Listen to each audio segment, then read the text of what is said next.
நீங்கள் பார்த்துக் கொண்டிருப்பது உங்கள் விஜய்.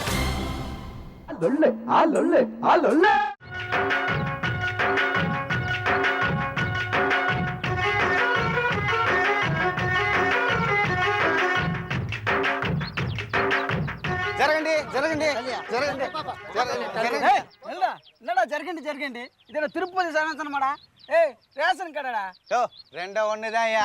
அங்கேயே மொட்டையை போட்டு நாமத்தை போட்டு அனுப்பிச்சிடுறானுங்க, இங்கே அதானே பண்றானுங்க. முன்னால போறதுல உனக்கு என்ன 10 கிலோ அரிசி எக்ஸ்ட்ரா நொட்ட போறாங்க. ஒத்துக்கிட்டு இல்லையா? எல்லாரும் வந்தாச்சா? ஏய் என்ன எல்லாம் வந்தாச்சா? நீ என்ன ரேஷன் கடையில் வேலை செய்யறியா இல்லை ஸ்கூலில் வேலை செய்யறியா? தர வேண்டிய 10 கிலோ அரிசியில் தரது 8 கிலோ அரிசி, அதில் 2 கிலோ கல் போட்டு தர. இதில் வந்தாச்சா சொரிஞ்சாச்சா? நீ போயா பில்ல. யோ நீ கொடுக்குற 300 ரூபா காசுக்கு இந்த கல்லை போடாம என்ன வைர கல்லையா போட முடியும்? காடக்குடியா யார் அதில் இருக்குது? எங்கள் தாத்தா. கவர்மெண்டோட ரூல் என்ன தெரியுமா? இதில் இருக்கிறவங்க தான் வந்து அரிசி வாங்கணும். போய் அவரை கூட்டிட்டு வா. அவர் கை கால் வரலப்பா. கை கால் தானே வரல, அவர் வரலாம்ல. என்னது எங்கள் தாத்தாவே கிண்டல் பண்ணுறியா நீ? உன்னை கை கால் வராமல் பண்ணாதான் தெரியும். நீங்களா வந்துட்டீங்களா? நான் எங்கப்பா போனேன்? நான் உங்களோட தானே வாழ்ந்துட்டு இருக்கேன்.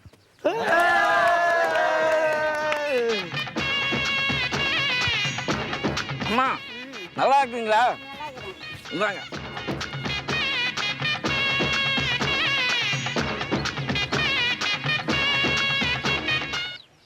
தம்பி, ஏழை எளிய மக்கள் ஒரு வேலையாவது வயதாக கஞ்சி கொடுக்கத்தான் ரேஷன் அரிசியே போடணும். அதை வாங்குறதுக்கு அவங்களுக்கு இவ்வளோ என்னவா?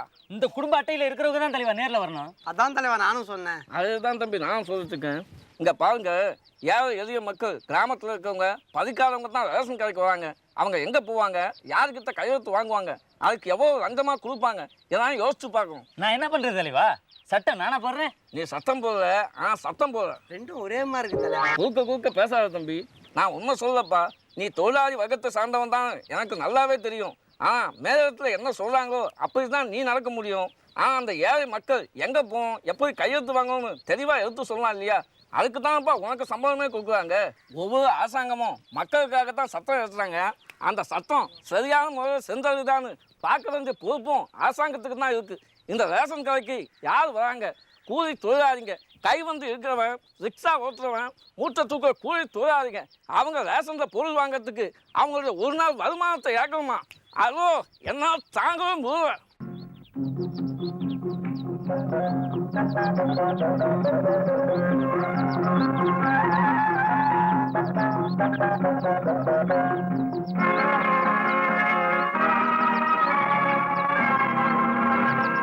கொடுத்ததெல்லாம் கொடுத்தான், அவன் யாருக்காக கொடுத்தான்?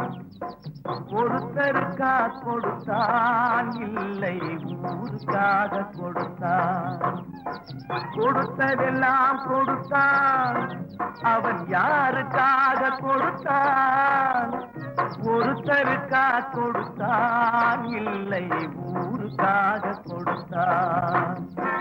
ஒருத்தருக்கா கொடுத்தான், இல்லை ஊருக்காக கொடுத்தான். தலைவரே, இந்த ரேஷன்ல வாங்கின அரிசிலாம் மண்ணா இருக்குது. இந்த அரிசியை யாருமா வாங்கிட்டு வந்தது? ஆள் வாங்கி வந்தாரு. இந்த ஆளா? ஏம்மா இந்த ஆள் வாங்கிட்டு வந்த அரிசியில மண் இருக்குன்னு கேட்குறீங்களே, ஆனால் இந்த ஆள் உடம்பு ஃபுல்லாக மண்ணாக இருக்க, அதை ஏன்னு கேட்கவே இல்லையா? தம்பி நீயே சொல்லு. நீ சொல்ல மாட்ட, நான் சொல்கிறேன். கொஞ்ச நேரத்துக்கு முன்னால் இந்த ஆள் ஃபுல்லாக குளிச்சுட்டு இந்த அரிசியை கீழே கொட்டி அதை அறுறதுக்கு பதில் மண் அள்ளி பையில் போட்டு வந்ததை என் கண்ணாக பார்த்தேன். தம்பி, மக்களும் ஆட்சியாளர்களும் தண்டவாளம் மாதிரி ஒன்றா இருந்தால் தான் அரசாங்கம் இந்த ரயில் ஒழுங்காக போகும். குடும்பத் தலைவர் நேரில் வந்து அரிசி வாங்கணும் எதற்காக சொல்கிறாங்க? போய் ரேஷன் கார்டை ஒழுக்கத்துக்காக தானே. நல்லா சிந்திச்சு பார்த்து தம்பி, குடும்பத்துக்கு 4 நாற்று கச்சை இருக்கலாம், ஆனால் 4 போலி அச்சை இருக்கவே கூடாது. நான் வரேன். தலைவர் வந்தாரு, வார்த்தைகளை நச்சுன்னு சொல்லிட்டு போயிட்டாரு. 1 1 2 2 3. யோ, நம்ம என்ன ஓட்டப்பந்தயம் ஓரம் சாவதானே போறோம். அதுக்கு என்னத்துக்கு 1 2 3 சொல்லினே போறேன்? இல்லை சும்மா தான் சொன்னேன். சரி இருக்கட்டும். நீங்க எப்பவுமே அழகா ஒரு சிரிப்பு சிரிப்பீங்களே, அந்த சிரிப்பு சிரிங்களே. ஐயோ, இதுக்கு தற்கொலை பண்ணிக்கலாம். தம்பி, ஐயோ தம்பி, எந்த நேரத்தில் எதுக்காகப்பா குளிக்க போவீங்க? குளிக்க போல தெளிவா. நாங்கள் 2 பேரும் சாகலான்னு போகிறோம் தலைவா. அதோ சாவறதுக்கு எதுக்கு சூட்கேஸாக போ. மேலே போனால் ட்ரெஸ் மாற்றிருக்கீங்க இல்லையா, அதுக்கு தலைவா. ரொம்ப அறிவுபூர்வமாக பேசுற. நீ சாவது சாவு, எதுக்காக இந்த பெரியம்மாவை தள்ளி விடுற? ஐயோ, இது என் பெரியமா இல்லை தலைவா, என்னோட லவர் தலைவா. என்னது லவ்வரா? சரி, காதலிக்கிறீங்க, எதுக்கு தற்கொலை பண்ண போறீங்க? இல்லை தலைவா, நாங்கள் 2 பேரும் வேற வேற மதம் சார்ந்தவங்க. நானும் இவரும் உயிருக்கு உயிராக விரும்புகிறோம். ஆனால் இந்த ஊர் மக்கள்லாம் எங்கள் லவ்வை பிரிக்கிறாங்க. கவலைப்படாதீங்கம்மா, நான் இருக்கேன். கோழை காதலிக்க கூடாது, காதலிச்சவன் கோழையா இருக்கவே கூடாது. உங்களுக்கு என்ன நடந்தாலும் நான் பார்த்துக்கிறேன், வாங்க. என்னக்கா யாரு கொடுத்த தைரியத்துல இந்த ஊர் எல்லையில கால் எடுத்து வச்சீங்க? நான் கொடுத்த தைரியம் தான் வந்தாங்க. என்னைக்குமே காதலை பிரிக்கவே கூடாது. சொல்லு, அவங்க நீ எதுக்காக தம்பி, இது ஓவர். நான் எதுக்குறதுக்காக தூரத்துலாம் பாடக்கூடாது. சொல்லு, எதுக்காக அவங்க தோற்றலாம்? அவங்க ஓடுனாங்க, நாங்க துரத்துறோம். எதுக்காக அவங்க ஓடினாங்க? ஓடினவங்களை கேளாத தலைவா, நடந்ததை நான் சொல்கிறேன். மடையா, அவன் ஓடினதை கேட்கறான், நீ நடந்ததை சொல்றிய. மணிமாறா, இந்த ஊருக்குன்னு ஒரு லா இருக்கு, பஞ்சாயத்து இருக்கு, சட்டம் இருக்கு, கோர்ட் இருக்கு. அதையெல்லாம் தாண்டி இருக்காங்க இவங்க. நீ ஒரே மேட்ச்ல இழுத்து பேசுற. ஏன் ஹீரோன்னா ஒரு பக்கம் பேசணும், வில்லன்னா ஒருவரி தான் பேசணுமா? அந்த கதையை நான் மாத்தி காட்டுறேன். ஹலோ, அப்ப நீ பேசுறதே இது. நான் போய் ஓரமா உட்கார்ந்துட்டு இருக்கேன். நீ பேசி முடிச்சவன என்ன கூப்பிடு. மணிமாறா, நில்லு. நான் இப்ப உட்கார்ந்துட்டு தான் இருக்கேன், நின்றுட்டு தானப்பா இருக்கேன். தலைவா, கலக்கிட்ட தலைவா. தம்பி, இப்போ உனக்கு என்ன பிரச்சனை? நான் மனுஷனா இருக்கேன், அதுதான் பிரச்சனையா? அது இல்ல, மிருகமா என்ன மாத்தாத. உன்னை நான் மிருகமா மாத்தத்தான் போறேன். டிஸ்கவர் சேனலும் ஜாகிரபி சேனலையும் உன்னை நடிக்க வைக்கதான் போறேன். மணிவாரா, நீ ஓவரா பேசுற. நான் உண்மையை பேசுறேன், ஓவராவும் பேசுவேன், ஒரு பக்கமும் பேசுவேன், ஒரு நாள் ஃபுல்லாவும் பேசுவேன். நீ பேசிக்கிட்டாரு, எனக்கு அதை பத்தி கவலை இல்ல. ஆனா இவங்க 2 பேர் காதலியும் நான் ஏத்துக்க மாட்டேன். ஏன் ஏத்துக்க மாட்டேன்? ஏன் நான் கேக்குறேன், இவங்க மதம் வேற, ஜாதி வேற. தம்பி, ஜாதி மதம் வெறி பிடிச்ச அழகிய ஒரு நிமிஷம் சிந்திச்சு பாரு. நம்ம ஆற்றை பாதுகாக்க எல்லை ஓரத்தில் தினந்தோறும் ஆயிரக்கணக்கான சாகுறாங்களே ராணுவ வீரர்கள். அதோ அவர்கள்லாம் எந்த மதத்தை சார்ந்தவங்க? உங்க மதத்தை சார்ந்தவங்க தானா? நீ ஆபத்தான மருத்துவமனைக்கு போன, உனக்கு மருத்துவம் பார்க்காத மருத்துவர் அவர் மதத்தை சார்ந்தவர் தானா? சிந்திச்சு பாருங்க தம்பி. இந்த ஜாதி மதம்ன்றது ரத்தத்தில் வரல, யுத்தத்தில் வந்தது. நீங்க போற சத்தத்தில் வந்தது. மொத்தத்தால இந்த கல்யாணம் நடக்காது, நடக்காது, நடக்காது. நடக்காதுன்னு இவனாவது போயிட்டு இருக்கான். தம்பி, ஜாதி மதம் பணம் எல்லாம் மனுஷங்கிட்ட மட்டும்தான் இருக்கு. ஆனா காதல் என்பது காக்கா குருவிக்கிட்ட கூட இருக்குப்பா. தலைவா, இதை பூரவனுக்காக விஜய் சொல்லிட்டார் தலைவா. நல்லதை எத்தனை தடவை சொல்றான்பா. இனிமேல் நான் டைரக்டா பேசினா உங்களுக்கு வேலைக்கு ஆகாது. பார்த்தாவே பாதிடுறேன். அன்பிலார் எல்லாம் தமக்குரியர் அன்புடையார் எங்கும் உரியர் பிறர்க்கு தெய்வத்தானாகாதெனினும் முயற்சி தன்மை வருத்த கூலி தரும். ஒன்றே குலமென்று பாடுவோம், ஒருவனே தேவனென்று போற்றுவோம். அன்னை இதயமாக அன்பு வடிவமாக வந்து வழிகாட்ட வேண்டும் என்று வணங்குவோம். ஒன்றே குலமென்று பாடுவோம், ஒருவனே தேவனென்று போற்றுவோம். தலைவா, போதும் தலைவா, நான் திருந்திட்டேன். நான் எங்க மதத்திலே ஒரு பொண்ணை பார்த்து கல்யாணம் பண்ணிக்கிறேன். ஏய், இப்படி வாடா. இவ்வளோ நேரம் வாஜார் உனக்காக 1.5 மணி நேரம் டம் கட்டி பேசி பாட்டு பாடி ஊரையே திருத்தி வச்சிருக்காரு. இப்போ வந்து இந்த ஃபிகரை கட்டி விட்டுட்டு புதுசாக மதத்தில் வேற ஒரு ஃபிகரை உசார் பண்ண போறேன். மாவனை பிஞ்சிரும் உனக்கு. இருங்க அண்ணே, நான் அவனை பிக்கிறேன். ஏண்டா அப்போ வயசு வித்தியாசம் பார்க்காம லவ் பண்ணிட்டு இப்போ என்ன கழிட்டு விட பார்க்குற? தம்பி, அந்த கத்தி எடு. உலகம் பிறந்தது எனக்காக, ஓடும் நதிகளும் எனக்காக, மலர்கள் மலர்வது எனக்காக, அன்னை மடியை விரித்தாள் எனக்காக. உலகம் பிறந்தது எனக்காக, ஓடும் நதிகளும் எனக்காக, மலர்கள் மலர்வது எனக்காக, அன்னை மடியை விரித்தாள் எனக்காக. தம்பி, நிறுத்து. தலைவா, நீங்களா? கொஞ்சம் குடிச்சுக்கிறேன் தலைவா. குளிக்காத தம்பி, நிறுத்து. தலைவா, கொஞ்சம் குடிச்சுக்கிறேன். அதோ தாய் மீது ஆணைத்து சொல்றேன், தயவு செய்து குளிக்காத. நானும் அதே தாய் மேல ஆணையிட்டு சொல்றேன், இன்னைக்கு மட்டும் கொஞ்சம் குடிச்சுக்கிறேன். தம்பி வாழ வேண்டிய வயசுல சாகணும்னு சொல்றியே, இது உனக்கே நல்லா இருக்கா? என்ன தலைவா சொல்றீங்க? தண்ணி அடிக்கிறது தப்பா? அதோ அது பம்பு அடி, குழாய் அடி, போர்டு அடி, உரையில அடிக்கவே அடிக்காத. அது நாட்டுக்கும் வீட்டுக்கும் கேளுன்னு உனக்கு தெரியாதா? ஐயோ தலைவா, தப்பா புரிஞ்சுக்கிட்டீங்க.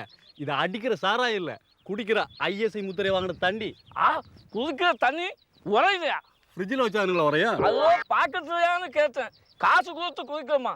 கங்கை யமுனை காவேரின்னு ஓடிக்கொண்டிருக்கும் ஆலை அள்ளி பருக வேண்டிய நாம் காசு கொடுத்து வாட்டர் பாக்கெட் குடிக்கணுமா? அதோ இதுவே ₹1 தலைவா. அதை ஏன் கேட்குறீங்க? தமிழ்நாட்டில் இப்போ தண்ணி பஞ்சம் தலைவரிச்சா ஆடுதா? அவ பாருங்க. பண்ண கொஞ்சம் தண்ணி விடு பண்ண, உங்ககிட்ட கெஞ்சிரம் பண்ண. கொஞ்சோண்டு தண்ணி விட்டினா எங்க ஊர் மக்கள் பொண்டாட்டி புள்ள குழந்தை எல்லாம் நல்லா இருக்கும் பண்ண. ப்ளீஸ் பண்ண, தண்ணி விடு பண்ண. நான் தண்ணி பிசினஸ் பண்றேன், என்கிட்ட தண்ணி கேட்கறான் பண்ண. அப்படி சொல்லாத பண்ண, தயவு செஞ்சு கொஞ்சம் தண்ணி விடு பண்ண. ஊர் நல்லா இருக்குண்டா, நான் நல்லா இருப்பேனா? போடா வெளியா. நிறுத்து தம்பி, என்ன பிரச்சனை? தலைவா வந்துட்டியா? நீ இந்த நியாயத்தை கேள் தலைவா. சொல்லு. ஆறு இவங்க ஊர் வழியா வந்ததா எங்க ஊருக்கு வரணும் தலைவா. ஆனா இந்த பண்ணையாரும் அவங்க ஊர்லயே ஆறு மடக்கி அவங்களுக்கு உபயோகப்படுத்துறாரு. இங்க பார் தலைவா, இந்த பூமியெல்லாம் காஞ்சி போய் விவசாயம் பண்ண முடியாம ரொம்ப கஷ்டப்படுறோம் தலைவா. நியாயத்தை கேட்க அவங்க யாருடா? நியாயத்தை யாரு வேணா கேட்கலாம். எதுதான் நியாயம்? இருக்கிற தண்ணியை உங்களுக்கு திறந்து விட்டு துண்டை எடுத்து நாங்க என்ன தலையில போட்டு போக முடியுமா? எப்பயாவது மழை பெஞ்சதுன்னா உங்களுக்கு தண்ணி விடுறத பத்தி பார்க்கலாம். மழை வரன்றதுக்காக தான் இவங்களே தண்ணி கேட்கறாங்க. ஒரு விவசாயியோட கஷ்டத்தை இன்னொரு விவசாயி கட்டாயமா புரிஞ்சுப்பான். நான் விவசாயி இல்ல, முதலாளி. உங்ககிட்ட பேசுனது என்னோட தப்பு. அறியாத மாடு பரியாதுன்னு சொல்லுவாங்க. மணிமாரா, மதி கொண்ட யானை என்ன பண்ண தெரியுமா? அது கல்லறைகளை பார்த்தா காணாம போகும். என்ன சொல்ற? சிரம் கொண்ட சிங்கத்திலும் தோற்று ஓடும் என்றேன். மணிமாரா, என்ன பத்தி உனக்கு தெரியாத? தம்பி, உன்னை எதுக்காக அடிச்சேன் தெரியுமா? நீ உங்களோட வயசுல அறுக்கிறியே, அதுக்காகத்தான் அடிச்சோம்.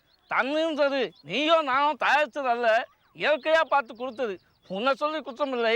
எத்தனையோ இயற்கை கோளாறுகள் இப்படியும் ஒன்று. அதெல்லாம் சரி தலைவா, ஆனா என்னோட கண்ணீருக்கு வழி. தம்பி, தண்ணிக்காக இது வரைக்கும் நீங்க விட்ட கண்ணீரை ஒன்னா சேர்த்துருந்தா இவர்களுக்கே நம்ம தண்ணி கொடுத்துருக்கலாம். அந்த உப்பு நீர் பத்தாவது உழைக்கட்டும் சுப்ரீம் கோர்ட்டின் தீர்ப்பு அவர்களுக்கு. தலைவா, சூப்பர் தலைவா. தலைவா நீங்களா? நீங்க ஏன் தலைவா இந்த ஏரியா பக்கம் வந்தீங்க? இந்த ஏரியாவுக்கு என்னப்பா? இது வீரப்ப ஏரியா தலைவா. எந்த வீரப்பன்? என் கூட நடிச்சால PS வீரப்பா, அவரா? அவர்தான் தலைவா, இது வேற வீரப்ப ஏரியா தலைவா. அரசியல்ல என்னோடவே இருப்பாரு ஆளும் வீரப்பா, அவரா? ஐயோ, அந்த வீரப்பா இல்ல தலைவா, இவன் சந்தன கடத்தல் வீரப்பன் தலைவா. இந்த ஏரியாவே அவன் பச்சா பண்ணிட்டானா? ஆமா தலைவா, நம்ம போனா மரத்தை போடுற மாதிரி நம்மளும் போட்டுருவான் தலைவா. சாதாரண மனுஷனுக்காக எதுக்குப்பா பயந்து நடுங்குறீங்க? அவங்கிட்ட நான் பேசுறேன், வா. ஐயோ, நானா? ஆளை விடுங்க தலைவா. அவன் திருத்தி நல்ல வழியில கட்டாயமா என்னால் கொண்டு வர முடியும்ன்ற நம்பிக்கை எனக்கு இருக்கு. பார்க்க ஓகே தம்பி, வெளியவா. நான் யாருன்னு கண்டுபிடிங்க பாப்போம். தெரியும், சரோஜா தேவி தானே? என்னது? நீ வீரப்பன் எனக்கு நல்லாவே தெரியும், வெளியவா. தலைவா நீங்களா? இந்த காட்டுல சிங்கம், புலி, யானை, நண்டு, தேவு எல்லாமே இருக்கு, எனக்கு நல்லாவே தெரியும். அதான் தலைவா, அதையெல்லாம் தாண்டி நீங்க எப்படி வந்தீங்க? அதை தாண்டனா காலை கடிக்கும்பா. இதையெல்லாம் தாண்டி இவர் எப்படி வந்திருப்பாரு? ஒருவேளை போலீஸ்காரன் துப்பு கொடுத்திருப்பானோ? இருக்காது. அவ்வளவு அறிவு இருந்தா எப்பயோ நம்மள புடிச்சிருப்பானே. தலைவா நீங்க எப்படி வந்தீங்க? நல்ல நேரத்துல என் கூட அழைச்சு ஏன் தான் என்ன கூட்டு வந்தது. தலைவா கிட்ட வராதீங்க, சுட்டுருவேன். சுடு நெஞ்சுல சுடு. இந்த துப்பாக்கிக்காக புறமுதல் காட்டு ஓடணும்னு என் கருத்தமே இருக்கக்கூடாது. சுடு, சுடு. தலைவா உங்களை எப்படி சுடுவேன்? உங்களுக்காக காடை, கௌதாரி இதையெல்லாம் சுடுவேன்னு சொன்னேன். தலைவா இந்த காட்டுல மிருகத்தோட மிருகமா நான் வாழ்ந்துட்டு இருக்கேன். ஆனா எனக்கும் இருக்கு. தம்பி, மெசேஜா? அதை நீ சொல்லக்கூடாது, நான் தான் சொல்லணும். வயிற்று பழுப்புக்காக மரம் வெட்டுறது தப்பா தலைவா? அதோ வெட்டு, மரத்தை வெட்டு. மழை காலத்துல ரோடு ஓரம் விழுந்திருக்கிற மரத்தை வெட்டு. வேலை இல்லைன்னா வேலைங்கத்தான் மரத்தை வெட்டு. முருங்கை மரத்துல கம்பளி பூச்சி அதிகமானா அதை வெட்டு. சந்தன மரத்தை மட்டும் தயவு செய்து வெட்டாத. மிருகத்தோட மிருகமா பழகி நீங்க ஒரு மிருகமாவே மாறிட்ட. இல்ல தலைவா, நான் மனுஷன். நீ மனுஷன் இல்ல, இல்ல, இல்லவே இல்ல. இல்ல, நான் மனுஷன் தான், நான் மனுஷன் தான். சொல், நீ மனிதன் தானா? நீதான் ஒரு மிருகம். தலைவா, தலைவா நான் தெரிஞ்சிட்டேன் தலைவா. தலைவா இதுல ஒரு கையெழுத்த போடுங்க. தம்பி, உன் தலையெழுத்தையே மாத்த வந்திருக்கேன், என்கிட்ட போய் கையெழுத்து கேட்குறீங்க. ஒரு வார்த்தை சொன்னாலும் மெசேஜாவே சொல்றாருப்பா. ஏ ஜெமினி ஜெமினி ஜெமினி ஜெமினி கவனி கவனி கவனி கவனி கமினி கமினி கமினி கமினி கமினி ஓ போடு ஏ ஓ போடு ஏ ஓ போடு தம்பி தலைவாக்கு ஒரு ஓ போடு ஏ ஓ போடு முதல்ல சொக்கா போடு, அப்பா அம்மாவுக்கு சோறு போடு, அக்கா மாமா தீபாவளிக்கு வந்தாங்கன்னா அவங்க கையில மோதிரம் போடு, உன் பொண்டாட்டி காலில் மெட்டி போடு, திருப்பதிக்கு போனீங்கன்னா மொட்டை போடு, கோவிலுக்கு போனா உஞ்சலில் காசை போடு, உனக்கு பிடிக்காதவன் வந்தான்னா மொக்க போடு, அவனே அடிக்க வந்தான்னா அவன் மூஞ்சில அறுப்பு போடு, பீச்சுக்கு போனீன்னா உன் ஃபிகரோட கடலை போடு, தூக்கம் வரலன்னா ஒரு கட்டிங் போடு, போலீஸ் ஸ்டேஷனுக்கு போனீங்கன்னா கோடு போட்டு அண்டர்வேர் போடு. நான் வரேன். இதெல்லாம் போட முடியலண்ணா. தூக்கு போடு. என்ன தலைவா மெசேஜ் ரொம்ப கம்மியாகுது. நான் ஏற்கனவே ஏகப்பட்ட மெசேஜ் சொல்லிட்டேன், முதல்ல அதை ஃபாலோ பண்ணுப்பா. நான் வரேன்.